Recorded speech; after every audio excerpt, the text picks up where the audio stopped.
Hello viewers, இன்னைக்கு நம்ம பார்க்க போறது ஒன் பீஸ் எபிசோட் 1050 பார்ட் 1.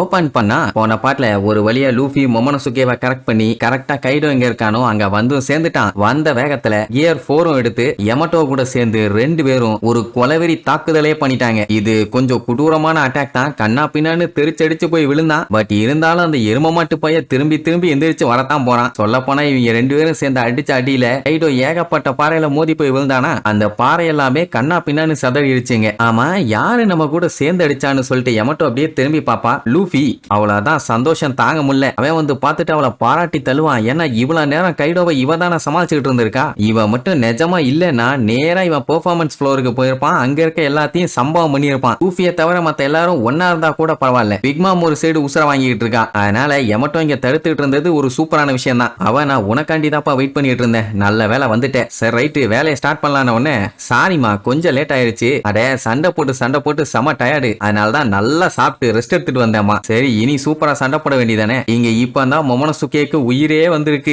ஏன்னா கண்ணா பின்னான்னு அடிச்சு புரண்டு சேஃப்டியா ஒரு வழியா வந்து சேர்ந்துட்டானே. யமட்டோக்கு ஃபர்ஸ்ட் தெரியல, அதுக்கப்புறம் தான் ஞாபகம் வருது அட நம்ம மொமனசுகேன்னு. அப்போ உருன்னு ஒரு சவுண்டு. வேற யாரு? கைடோ தான் வந்துட்டான்ல. சொல்ல போனா அவனும் டிராகனாவே மாறி வந்துட்டான். அவனுக்கு பயங்கரமான ஷாக்கு, எப்படி லூஃபி உயிரோட இருக்கான்னு. டேய் நீ சாகறதுக்கு முன்னாடி நான் எப்படா சாவேன்? அண்ட் அது மட்டும் இல்லாம கிங் ஆஃப் த பைரட் ஆக போறவனும் நான் தான்டா. அதனால நான் சாக மாட்டேன்டா அப்படின்னு வாங்குன்னு வாங்குவான். கைடோ கடுப்பாயி தம்புடு இந்த ஏஜ்லயே ரொம்ப ஆசைப்படுறேன், அது நல்லதுக்கு இல்ல. நீ என்ன பண்ணாலும் ஒன் பீஸ் எனக்கு மட்டும்தான் சொந்தம். நான் யாரையும் அதை அடைய விட மாட்டேன்பா. அப்ப மொமனசுகே அங்க டிராகனா இருக்கான்ல, அவனை பார்த்துட்டு நீ யாரா புதுசா இருக்க, நீ தான் அவனை காப்பாத்தினவனா, உன் பேர் என்ன, நீ எந்த ஊரை சேர்ந்தவன்னு அவனை நோண்டி துருவி கேள்வி கேட்பான். நான் ரொம்ப கைண்டான ஆளு. நான் கேட்கும் போதே நீ ஒழுக்கமா பதில சொல்லிட்டீனா உனக்கு நல்லது இல்லன்னா அதை விட நல்லது பண்ணி விட்டுருவேன். அங்க மொமனசுகேக்கு அள்ளு விடுது. அவனை நேருக்கு நேரா பார்க்கும்போது ஆக்சுவலா மொமனசுகே இப்ப அவன் அளவுக்கு ஸ்ட்ராங்கா இல்லையான்னு தெரியல.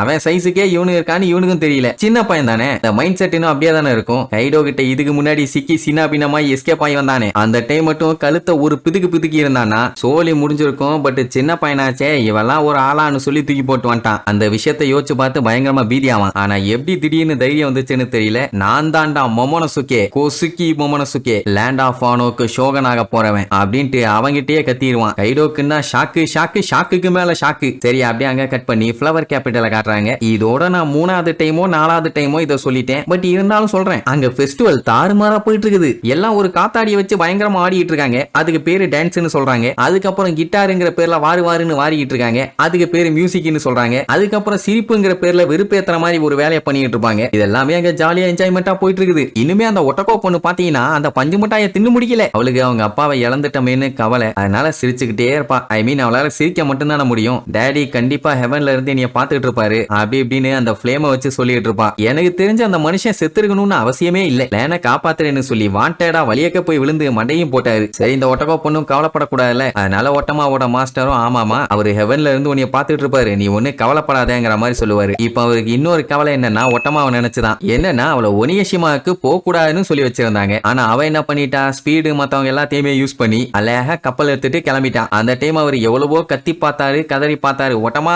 அது டேஞ்சருமா போகாதமான்னு. கப்பல்ல ஏறினவ இறங்குவாளா என்ன? பரவாயில்ல மாஸ்டர் பரவாயில்ல, எவ்வளவு டேஞ்சரா இருந்தாலும் நான் அதை ஒரு கை பாத்துறேன். என்னால இங்கே வெட்டியா உட்காந்து வேடிக்கை எல்லாம் பாத்துட்டு இருக்க முடியாது. வேணா நீங்க அதை பண்ணுங்கன்னு கத்துவா. ஸ்பீட் எல்லாம் சொல்லிடுவா, நீங்க ஒண்ணு கவலைப்படாதீங்க, நாங்க கூடவே இருந்து பாத்துக்கிறோம்னு. பட் இருந்தாலுமே அவர் ஒத்துக்கிற மாதிரி இல்ல. அதெல்லாம் முடியாது, ஒழுங்கா திரும்பி வந்துரு. நீ சின்ன பொண்ணு, நீ எல்லாம் அங்க போனீங்கன்னா ரொம்ப டேஞ்சர். அவனுக்கு எவனுமே மனுஷ பிறவியிலே கிடையாது, மாட்டு பயிலுக. இன்னும் சொல்ல போனா மானகட்ட பயிலுக. அதனால வேண்டான்னு சொன்னா கேட்க மாட்டான். நான் அவங்க கூட சேர்ந்து சண்டை போட்டு ஆகணும், என்னால வர முடியாது அப்படின்ட்டு போயிட்டா. நல்ல வேலை அவ அப்படி ஒரு டிசிஷன் எடுத்தா. ஒட்டமா மட்டும் அங்க வரலன்னா டெஃபினட்டா சிச்சுவேஷன் இன்னும் ஹேண்டில் பண்றது கொஞ்சம் கஷ்டமா தான் இருந்திருக்கும். ஜெயிக்க மாட்டாங்கன்னு இல்ல, எப்படியும் ஜெயிச்சிருவாங்க. நான் ரொம்ப கஷ்டப்பட்டு ஜெயிக்க வேண்டிய நிலைமை. இவ வந்து ரொம்பவே ஈஸி பண்ணிட்டா. அப்படி அவளை நினைச்சு என்ன பண்றதுன்னு தெரியாம மனுஷன் அப்படியே கவலையில போவாரு. அவ்வளவு நேரம் மேல வேடிக்கை பார்த்தாரு. இன்னொரு 5 நிமிஷம் சேர்த்து நின்று இருந்தாருன்னா உனியஷிமாவை பார்த்திருக்கலாம். ஏன்னா அது ஃப்ளவர் கேபிட்டலுக்கு பக்கத்துல வந்துருச்சு. இன்னும் கொஞ்சம் தூரம் தான். வந்த உடனே சம்பவம் சம்பவம் கன்ஃபார்ம். அதுக்குள்ள லூஃபி எப்படியாச்சும் கைடோவை காலி பண்ணி ஆகணும். அந்த சைபார்க்குங்க இருக்குதுங்கல்ல, அவங்க என்ன பண்ணுவாங்க, யார் யாரெல்லாம் ரூஃப் டாப்ல இருக்காங்கங்கிற இன்ஃபர்மேஷனை இவங்க ஆளுங்க எல்லாத்துக்குமே பரப்பி விட்டுருவாங்க. அதை கேட்ட உடனே அவங்களுக்கு காண்டாவும், நம்ம ஆளுகளுக்கு சந்தோஷம். கைடோக்கு எதிராக ஒரு டிராகன் வந்து இருக்குது, அதுவும் பிங்க் கலர்ல இருக்குதுன்னு உடனே சில பேர்த்துக்கு தான் கன்ஃபியூஷன். ஆனா பல பேர்த்துக்கு தெரியும் அதுதான் மொமனசுகேன்னு. ஸ்டார் ஹேட்டும் வந்துட்டான்னு வேற அனௌன்ஸ் பண்ணுவாங்களா. இது என்னாச்சுன்னா ஒரு நம்பிக்கையில சண்டை போட்டுட்டு இருந்தாங்க. ஆனா இப்போ லூஃபி வந்துட்டான்னு தெரிஞ்ச உடனே கன்ஃபார்ம் நம்ம தான் வின் பண்ண போறோம்னு வெறியில சண்டை போட ஆரம்பிச்சிட்டாங்க. அதுல வெறியாகி டாக் ஸ்டோம் அடிச்சு அடியில ஜாக் மண்ணை கப்பிட்டான். அப்படி ஒரு முரட்டுத்தனமான அடி. இங்க கேட் பைப்பரு கொய்யால பெட்ரோவை கொன்னது மட்டும் இல்லாம அவனோட சாவை அசிங்கப்படுத்துற மாதிரி நீ உயிரோடவா இருக்க, அதுக்கு நீ பொல்லக்காம விட மாட்டேன்டான்னு அவனை தொங்க விட்டு பேசிட்டு இருப்பான். எதுக்கு இந்த வேண்டாம் வேலை, தூக்கி போட்டு அடிக்க வேண்டியதானே. வெட்டியா பேசிட்டு இருப்பான். அந்த நேரம் பார்த்து மூணு ஒரு கிளவுட் வந்து மறைச்சிரும். கிளவுட மறைச்ச உடனே என்ன ஆகும்னா டாக் ஸ்டோம் மறுபடியும் நார்மல் ஆயிடுவாரு. ஜாக்கு கஷ்டப்பட்டு முக்கிய முனைங்க எந்திரிச்சிருவான். இன்னும் ஒரு அடி மட்டும் எக்ஸ்ட்ரா வச்சிருந்தான்னா ஜாக்குக்கே நல்லா தெரியும் அவனால இதுக்கப்புறம் எந்திரிக்க முடியாதுன்னு. ஆனா இப்ப அவன் எந்திரிச்சிட்டான். ஆல்ரெடி டாக் ஸ்டோம் வந்து கொஞ்சம் வீக்கா தான் இருந்தாரு, ஐ மீன் டயர்டா இருந்தாரு. அப்படி இருக்கும்போது இவர் சுலோங் பவரை வேற யூஸ் பண்ணிருக்காரா. அதனால அவர்கிட்ட இருந்த எனர்ஜி முக்காவாசி காலி. கால்வாசி இருக்குதா இல்ல 5% இல்ல 2% இருக்குதான்னு தெரியல. ஆனா மனுஷன் நிக்கிறதுக்கே கஷ்டப்பட்டு தான் இருக்காரு. மொத்தத்துல அந்த சுலோங் பவர் ஒரு டபுள் எட்ஜ்டு ஸ்வார்டு. அதை கரெக்டா ஹேண்டில் பண்ணலன்னா ஆப்பு இவங்களுக்கு தான். இப்ப பாத்தீங்கன்னா மனுஷனால முடியாம உட்கார்ந்துட்டாரு. இந்த கேப்ல ஜாக் மட்டும் டாக் ஸ்டோம் அட்டாக் பண்ணான்னா சோலி முடிஞ்சு. அதே நேரம் இங்க கேட் வைப்பர் தூக்கி வச்சு டயலாக் எல்லாம் பேசிட்டு இருந்தாருல்ல, அப்புன்னு மறைஞ்ச உடனே பெட்ரோ முதிக்கிட்டான். கொய்யால என்னையவா அட்டாக் பண்றேன்னு கேண்டிலேயே ஏகப்பட்ட ஸ்பைக்ஸ் வச்சு அடிப்பான். பாடியில ஃபுல்லா கண்ணா பின்னான்னு சொல்லி மனுஷன் பஞ்சரு. இல்ல காப்பாத்துறதுக்கு மிச்சம் இருக்க ஆளுகெல்லாம் ஓடி வருவாங்க. குறுக்க வந்தா அவங்களுக்கும் இதே நிலைமை தான், அவங்களுக்கும் அடிச்சு தெரிய விடுவான். மாமிசா மலையவே சாச்சு புட்டி இப்ப பக்கத்துல நின்று வீரவசனம் எல்லாம் பேசிட்டு இருப்பான். இனி இதுக்கப்புறம் உன்னை நான் விட்டேன்னா எனக்கு தான் ஆப்புன்னு சொல்லிட்டு தலையை வெட்டுறதுக்காக கேண்டில கோடாரி எல்லாம் ரெடி பண்ணிட்டான். இனி இதுக்கப்புறம் அவரோட மண்டை தப்பிக்குதா இல்லையான்னு அடுத்தடுத்த எபிசோட்ல பார்க்கலாம். டாடா.